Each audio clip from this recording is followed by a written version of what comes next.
नक्सली CRPF से लड़ता है, आईआरबी से लड़ता है। ये बात पूरे भारत में किसी लीडर को औकात नहीं है कि पब्लिक का मंच में बोलेगा। हम बोल रहे सुनो, सुनो, पब्लिक मंच में बोले, किसी को औकात नहीं है। नक्सली किससे लड़ता है? झारखंड पुलिस से लड़ता है, सीआरपीएफ से लड़ता है, आईआरबी से लड़ता है। यानी जो फोर्थ ग्रेड का नौकरी है, जो थर्ड ग्रेड का नौकरी है, क्यों लड़ता है? कब लड़ता है? जब किसी उद्योगपति को, अंबानी अडानी जैसे टाटा बिरला जैसे लोगों को बस्तर में खरीद चाहिए, दंतेवाड़ा के जंगलों में लकड़ी चाहिए, गढ़चिरौली के जंगलों में खरीद चाहिए। इन लोग क्या करता है कि पहाड़ से वहां के लोगों को खाली की। पहाड़ में कौन रहता है? लोकल आदिवासी बोलिए, मूलवासी बोलिए, उन लोग जमीन छोड़ेगा? क्यों छोड़ेगा? तब इन लोग बोलता है कि इन लोग को नक्सली बनाइए और सीआरपीएफ का गोली से मरवाइए। अरे कोई मरे, चाहे कोई सेना का जवान मरे, ये नक्सली इनकाउंटर में कोई नक्सली मरे, उसका बैकग्राउंड पता करना किसी की हिम्मत नहीं है बोलने का।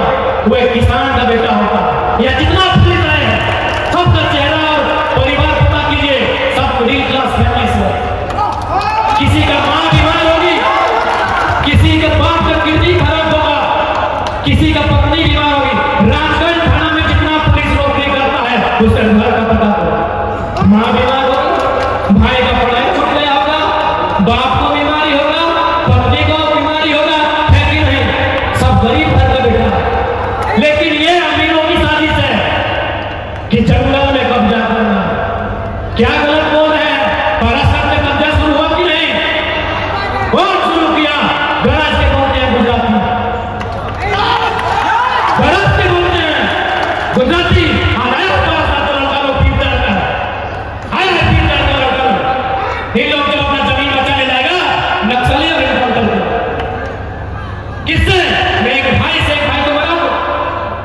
अरे जिला पुलिस बन जाए या नक्सली मरे, अंबानी अडानी उद्योगपति का बेटा मरता है क्या? किसी किसान का, किसी लाचार का, किसी बेबस का बेटा मरता है। हाथ चैलेंज करते हैं हम, मीडिया के सामने चैलेंज करते हैं। अग्निवीर में कई उद्योगपति का बेटा बता दे। आज मीडिया के सामने चैलेंज करते हैं, अग्निवीर में कई उद्योगपति का बेटा है। भले आपके लिए देशभक्ति लगता है, आपको भावना लगता है, लेकिन दिमाग से भी कभी सोचिए, मौका मिले तो कभी दिमाग से सोचिए कि नक्सली आया कैसे? 1970 नक्सलवाड़ी का गांव, वहां मुट्ठी भर लोगों के पास सारा जमीन था और बाकी लोग वहां मजदूरी करते थे। क्या ये गलत नहीं था? जब इसी धरती में हम पैदा हुए हैं, इसी जमीन में मेरा मकान है, यही नदी मेरा है, तो बराबरी क्यों नहीं? आज भारत में लोग बोलते हैं कि राजा लग रहा है। कैसे? जब आजाद भारत हुआ, राजाओं की संपत्ति भारत सरकार को लेनी थी, लेनी थी कि नहीं? राजाओं की सारी संपत्ति भारत सरकार को लेनी थी और जरूरत के हिसाब से वितरण करना चाहिए था, क्योंकि कोई भी जमीन का टुकड़ा राजा की रानी नहीं बनाई है, किसान की पत्नी अपना सारी को राजा समेट के धान रोप के बनाई है। मैं चुनौती देता हूं, भारत के इतिहास को चुनौती देता हूं। दिखाइए आपको एक भी जमीन का टुकड़ा जिसमें राजा की रानी ने धान रोपा। फिर वो जमीन उसकी कैसे थी? वो सल्तनत उसने कैसे थी? राजा की रानी जब भी दिखी है, सोने की हार में दिखी है। राजा की रानी जब भी दिखी है, हाथ में तलवार में दिखी है या सोने की हार में दिखी है। किसान की पत्नी खेत में